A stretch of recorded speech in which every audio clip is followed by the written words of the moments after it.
प्रिय मित्रों, आप लोगों का आचार्य एस्ट्रो यूट्यूब चैनल में हार्दिक अभिनंदन है। जब पत्रिका बनाना सीखे के क्रम में आज हम चतुर्थांश के संदर्भ में चर्चा करेंगे, जिसको तुर्यांश या पदवांश भी कहते हैं। चतुर्थांश से हम क्या देखते हैं, चौथे भाव से हम क्या देखते हैं? संपत्ति के विषय में विचार करते हैं, वाहन के विषय में विचार करते हैं, मुकदमे के भी विषय में हम विचार करते हैं। इसके कारक कौन है? मंगल और शुक्र हैं। सांसारिक सुविधाएं जो प्राप्त होती हैं उसके संदर्भ में हम चौथे भाव से विचार करते हैं। फिर चौथे से चौथा भी हमें देखना है, वहां क्या पोजीशन, क्या स्थिति है। इस प्रकार से इसके संदर्भ में चर्चा करते हैं। वैसे फलित करते समय विस्तृत रूप से फलित किया जाएगा इसका, लेकिन मुख्य रूप से जो इस पे टॉपिक है अचल संपत्ति, संपदा, वाहन, मुकदमे, इन सब का विचार इस पर विशेष रूप से किया। चतुर्थांश किसे कहते हैं? एक राशि 30 अंश की होती है, उसको 4 भाग में डिवाइड कर दिया जाता है। उसको हम चतुर्थांश कहते हैं। चतुर्थांश की जो पहली राशि रहेगी, अगर वह 7.5 से, अब चतुर्थांश किसे कहते हैं बता दिया आपको। तो एक राशि 30 अंश की होती है, उसको 4 भाग में बांटना है, आपको बता देते 30 7 बार जाएगा, 28 आ गया, यहाँ 10 में से 8 गया, 2 आ गया, भाग नहीं जाएगी।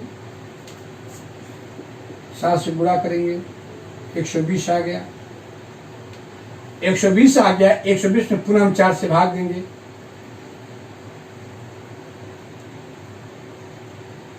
12, 0 आ गया, बराबर 30 अंश, अर्थात अंश कला 7 अंश 30 कला। एक राशि हुई। फिर अगर इसमें हम 7 जोड़ देते हैं तो दूसरी राशि हो जाएगी। फिर अगर 7 जोड़ देते हैं तीसरी हो जाएगी। यानी कि 7 30 तक जो है प्रथम राशि हो जाएगी, प्रथम चतुर्थांश में रहेगा। और 7 30 7 अर्थात 15, 7 30 में 7 30 जोड़ देंगे 15 हो जाएगा। 15 अंश अगर रहेगा तो प्रथम चतुर्थांश से चतुर्थ चतुर्थांश अर्थात चौथी राशि जो आएगी उस 15 तक उसमें रहेगा। और 15 से लेकर 22.5 तक, 22 अंश 30 कला तक 7वीं राशि में जाएगा। प्रथम चतुर्थांश से 7वें में जाएगा। काउंट करने पर 4 5 6 1 2 3 4 5 6 7 7वें में जाएगा। फिर इसके बाद 22.5 से लेकर 30 अंश तक उस राशि जो 10वीं राशि आएगी उसमें उसका चतुर्थांश होगा। इसका तात्पर्य होगा, ठीक है। तो यहाँ मान लीजिए जैसे आपकी 60 कला 60 हो गया तो 1 बच गया, यहाँ 7 14 15 हो गया। फिर 7 30 में 22.5 हो जाएगा, आपका 22 30 हो जाएगा यहाँ। फिर 7.5 अगर हम मिला देते हैं तो 60 कला का 1 अंश हो जाएगा, 14 1 15 हो जाएगा यहाँ, क्योंकि 1 आया है यहाँ पर। 30 हो जाएगा, 2 1 3 हो जाएगा, 30 हो जाएगा। तो 30 अंश यहाँ पर हो जाएगा। समझे कि नहीं आप? मैं आपको पुनः समझा रहा हूं। ये तो बात आप समझ गए।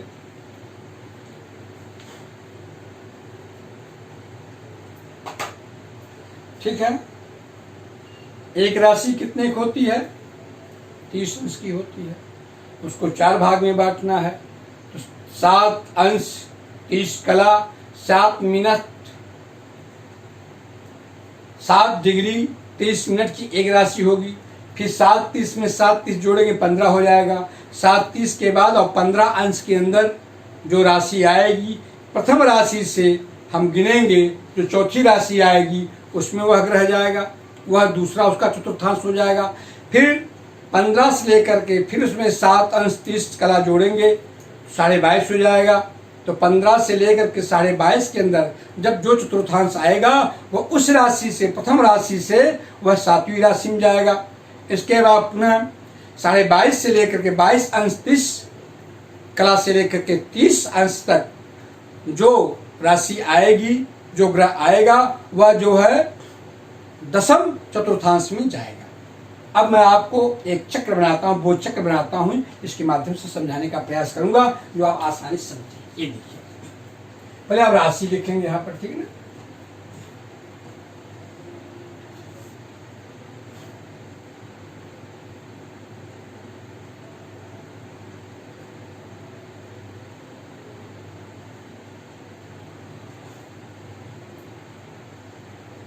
ठीक है, राशि, इससे आपको आसानी हो जाएगी, समझा भी दूंगा आपको, इसी बात नहीं। राशि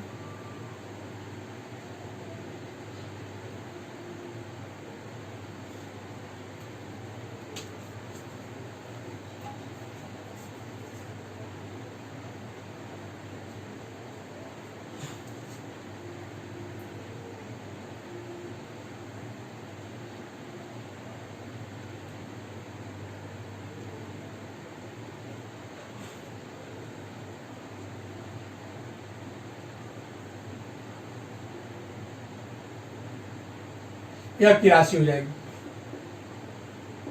ये राशि हो जाएगी, ठीक है ना।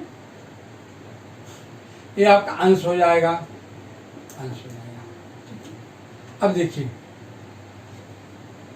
एक मेष, वृष, मिथुन, कर्क, सिंह, कन्या, तुला, वृश्चिक, धनु, मकर, कुंभ, मीन। मेष, वृष, मिथुन, कर्क, सिंह, कन्या, तुला, वृश्चिक, धनु, मकर, कुंभ, मीन। ठीक, ये राशि है। मेष, मेष, वृष, मिथुन, कर्क, सिंह, कन्या, तुला, वृश्चिक, धनु, मकर, कुंभ, मीन। ठीक है,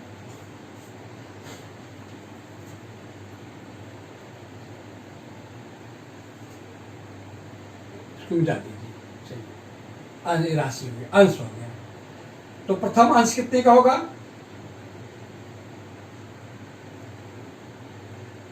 7:30 का होगा, 7 अंश 30 मिनट का होगा। ठीक है, दूसरा कितने का होगा? 15 अंश का होगा। तीसरा कितने का होगा? 22 अंश 30 मिनट का होगा। चौथे कितने का होगा? 30 अंश का होगा। ठीक है,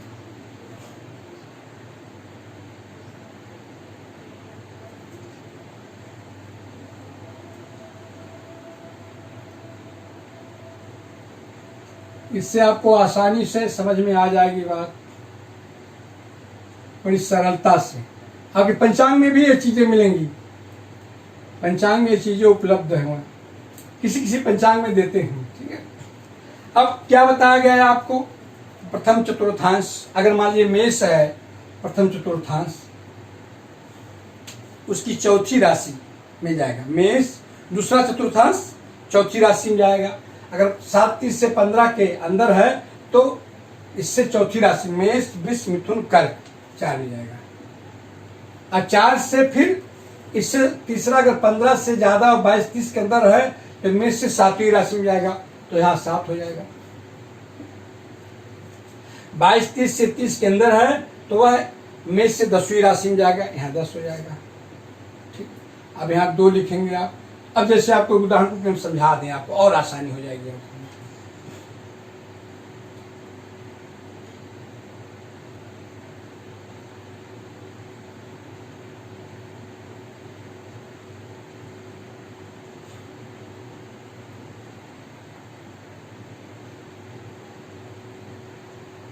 लग्न चार्ट है ये, लग्न जो लग्न आपको बताई गई है उसी पर कुंडली का निर्माण हो रहा है। 29 मई 2020 प्रातः 9:35 पर दिल्ली की जो कुंडली हम बना रहे हैं उसी पर यह कार्य हम कर रहे हैं। लग्न क्या है, यहाँ 4 लिख दीजिए आप, ठीक है। सूर्य 2 में है, अब यहाँ 4 हो गया तो अब क्रम से आप राशियों को लिख दीजिए 5, 6, 7, 8, 9, 10, 11, 12, 2, 3, ठीक है। सूर्य किस में है, 2 में है, यहाँ सूर्य लिखिए आप। चंद्रदेव 5 में है, मंगल देव 11 में है, कुंभ में है। बुध मिथुन में है, गुरु मकर में है,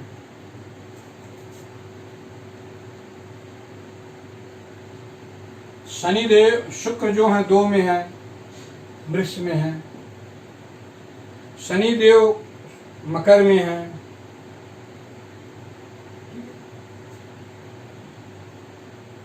राहु जो है मिथुन में है, केतु जो है एकादश हो जाएगा। मान लीजिए हमको वृष राशि का चतुर्थांश का निकालना है, तो वृष कहाँ है, 1, तो यहाँ लिख दिए। दूसरी राशि में जब ग्रह जाएगा तो यहाँ से चौथा क्या पड़ेगा, 1, 2, 3, 4, 5 हो गया। फिर 7वीं में 1, 2, 3, 4, 5, 6, 7, 8।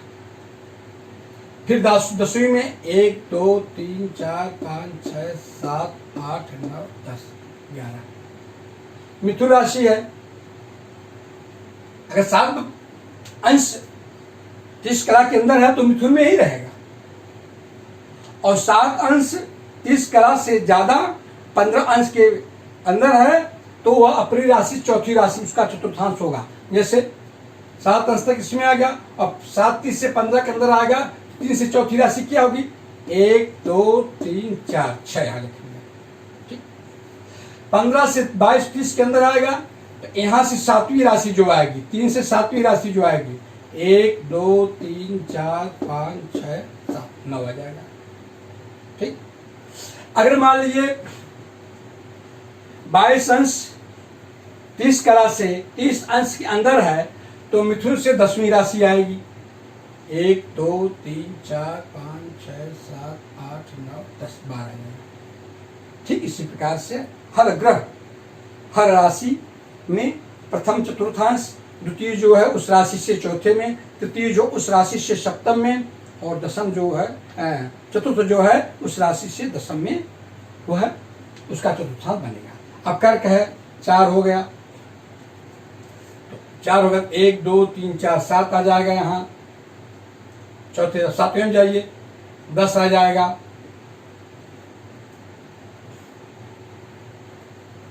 10वें में जाइए 1 आ जाएगा, 1, 2, 3, 4, 7, 4, 5, 6, 7, 10, 7, 8, 9, 10।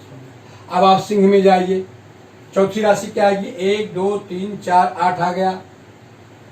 अब 7वीं 1, 2, 3, 4, 5, 6, 7, 11 आ गया यहाँ, 1, 2, 3, 4, 1, 2, 3, 4, 5, 6, 7, 8, 9, 10, 2 आ जाएगा यहाँ।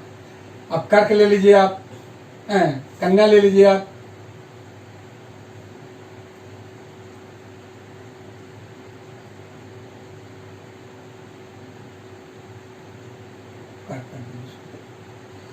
कन्या 6, तो 6 में के बाद चौथा कौन है, 1, 2, 3, 4, 9।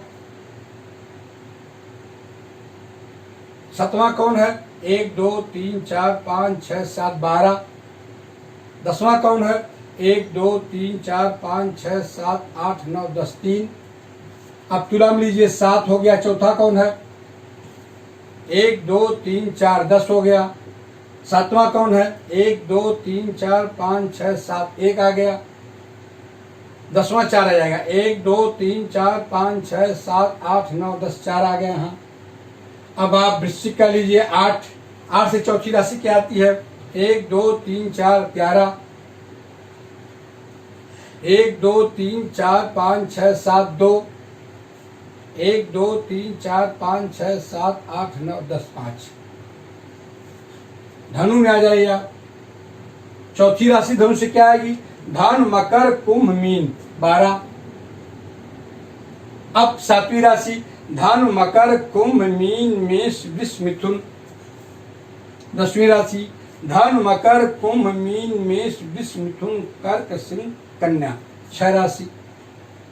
देखिए धनु कैसे सही आ रहा कि नहीं आ रहा? देखिए 1 2 3 4 12 आ गया ना।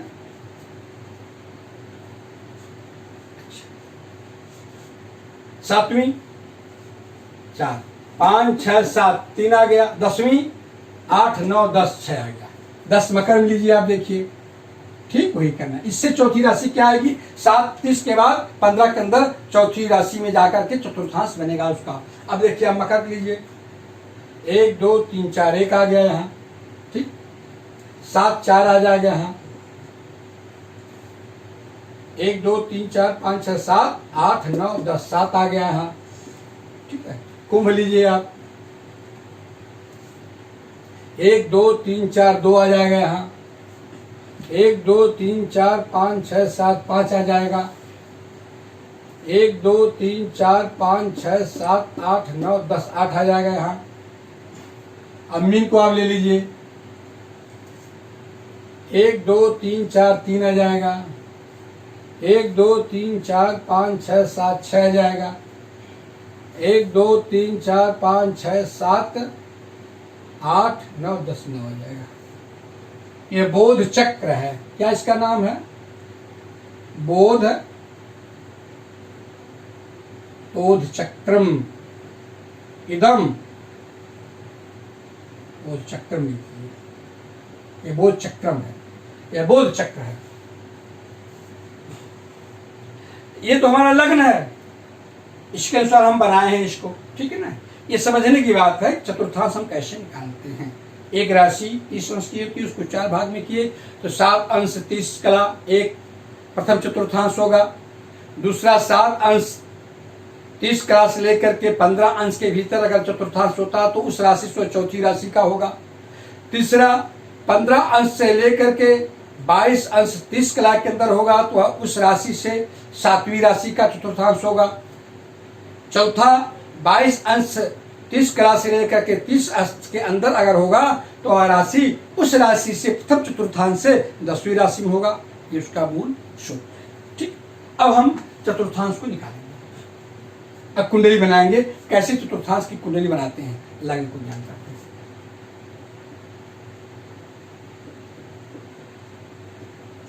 चतुर्थांश ठीक चक्र। चतुर्थांश चक्र।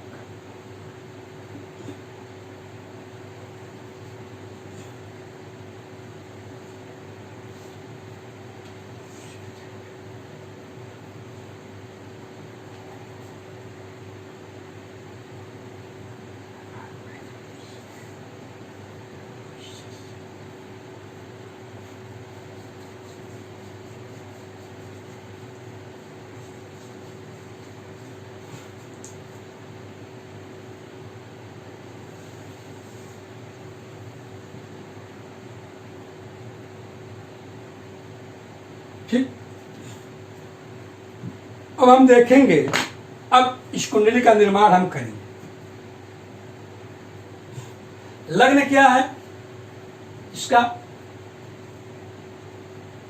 कर्क लग्न है। कर्क लग्न कितने अंश का है? 9 अंश अर्थात 7 अंश 30 कला से ज्यादा और 15 अंश से कम है अर्थात ये चौथी राशि होगी। लग्न चौथी राशि लग्न होने की 1 2 3 4 यहां 7 हो जाएगा।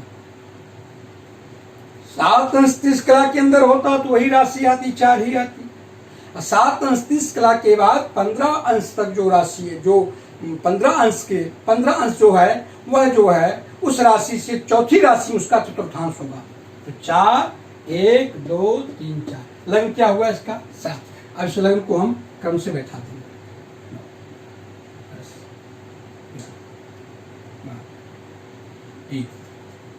वृष, मिथुन, कर्क, सिंह, कन्या। ठीक है। अब हम सूर्य के विषय में देखेंगे, सूर्य की क्या स्थिति, उसको कहाँ रहना है। सूर्य जो है वृष राशि का है, 14 अंश 17 कला 7 विकला का है। तो 7.5 से लेकर के 15 के अंदर है, तो अर्थात चौथा जाएगा उसका सूर्य का। तो दूसरे में कहाँ बैठा है, वृष में बैठा है, चौथे में जाएगा। 1, 2, 3, 4, 5 में सूर्य देव आ गए, स्वगृह हो गए। यहाँ पर देखिए आकर के क्या बात है। चंद्रदेव को लीजिए आप, सिंह राशि के चंद्रदेव हैं, 1 अंश के हैं, अर्थात अपनी ही राशि प्रथम चतुर्थांश का होगा ये सिंह राशि। यहाँ चंद्रदेव भी आ गए, देखिए। अब देखिए, ठीक है। अब मंगल देव को ले लीजिए आप, कुंभ राशि के मंगल हैं, कुंभ राशि के मंगल हैं, लेकिन इनकी डिग्री क्या है, 16 अंश 42 कला 58 है। तो 7.5 से प्रथम चतुर्थांश और 7.5 से लेकर के 15 अंश तक द्वितीय चतुर्थांश होता है। 15 अंश से लेकर के 22 अंश 30 कला तक तीसरा चतुर्थांश, अर्थात उस प्रथम चतुर्थांश से हम 7वीं राशि में जाएंगे। तो 7वीं राशि में जाएंगे, इसको मंगल को देख रहे हैं, 7वीं में जाएंगे। 1, 2, 3, 4, 5, 6, 7। तो मंगल भी आ गए, यहाँ देखिए सिंह राशि खो गए, मित्र राशि में आ गए। ठीक है। अब हम बुध के पास जाएंगे। मिथुन के बुध हैं, 6 राशि 6 अंश 24 कला 47 विकला के 7.5 से कम है, इसलिए जो वो बुध हैं मिथुन राशि में ही रहेंगे, अपनी ही राशि में रहेंगे। अब बृहस्पति को देखिए, मकर राशि के 2 अंश के हैं, इसलिए अपनी ही राशि में रहेंगे। 10 7.5 से कम है, 7 अंश 30 का से कम है, 2 राशि के, इसलिए इसमें गुरु ही रहेंगे। शनिदेव को लीजिए आप, 2 अंश के भी हैं, मकर राशि की हैं, 7.5 अंश के अपने ही राशि में चतुर्थांश में रहेंगे। इसमें शनिदेव भी यहीं पर हो गए, प्रथम चतुर्थांश में हो गए।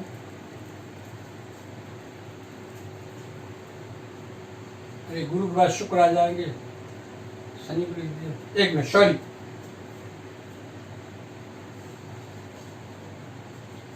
बृहस्पति के बाद तो शुक्रदेव आएंगे ना। आई तो गुरु 1 वृष राशि में 22 अंश 50 कला के, और सूत्र क्या कहता है, 22 अंश 30 का है ना, तो चौथी में जाएंगे ना, 22 अंश 50 हो गए, 30 से चौथी में जाएंगे, अर्थात जिसमें शुक्र बैठे वहां से 10वीं राशि में उनका चतुर्थांश बनेगा। तो शुक्र कहाँ बैठे हैं, वृष राशि में बैठे हैं। 10वीं राशि क्या होगी, 1, 2, 3, 4, 5, 6, 7, 8, 9, 10, 11 में शुक्रदेव आगे देखिए। ठीक है, 11 में शुक्र आ गए।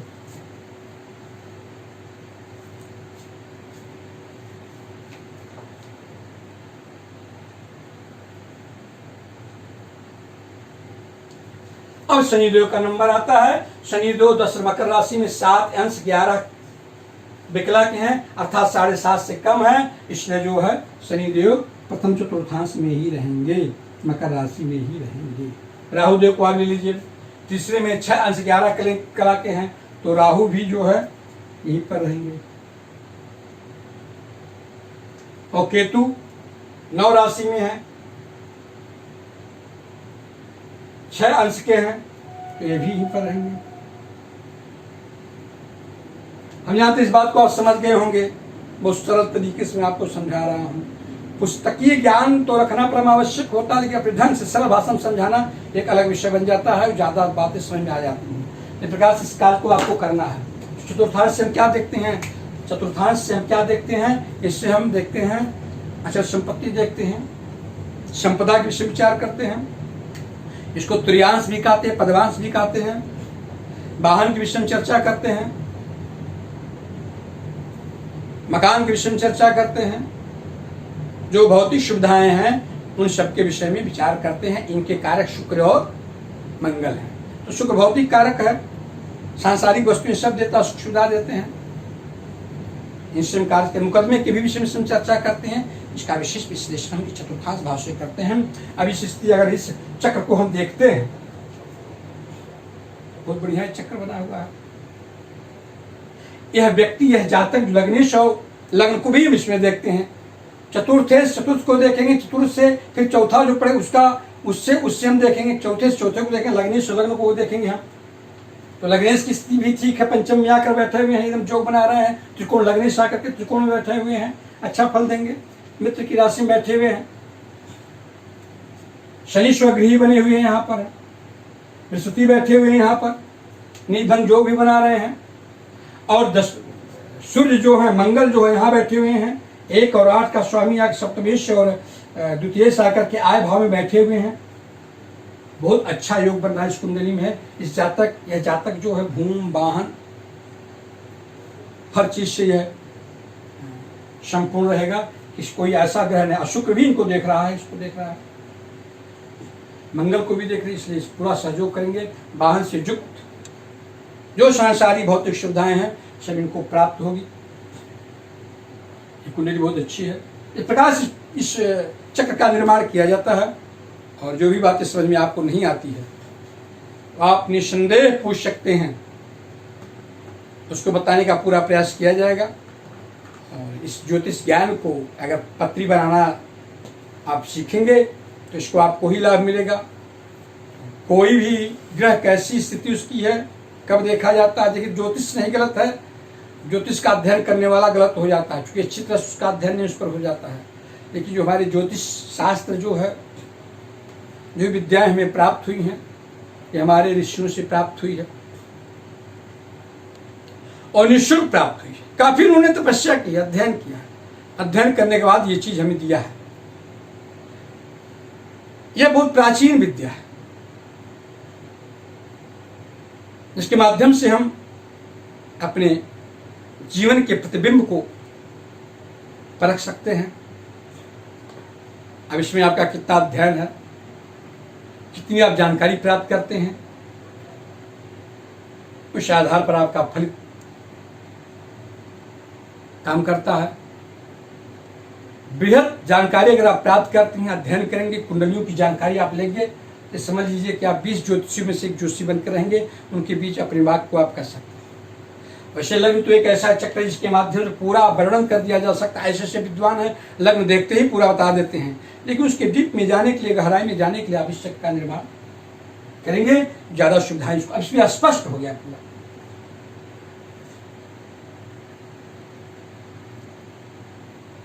कि वह जातक कैसा सांसारिक सुविधा, वाहन इत्यादि कैसे प्राप्त करेगा। इसमें कुछ और स्थिति बन रही है, लेकिन इसमें और अच्छी स्थिति बन रही है। एक साथ में वाणी को विराम देता हूं। सर्वे भवन्तु सुखिनः। मां कश्चित्। ओम वृंदा।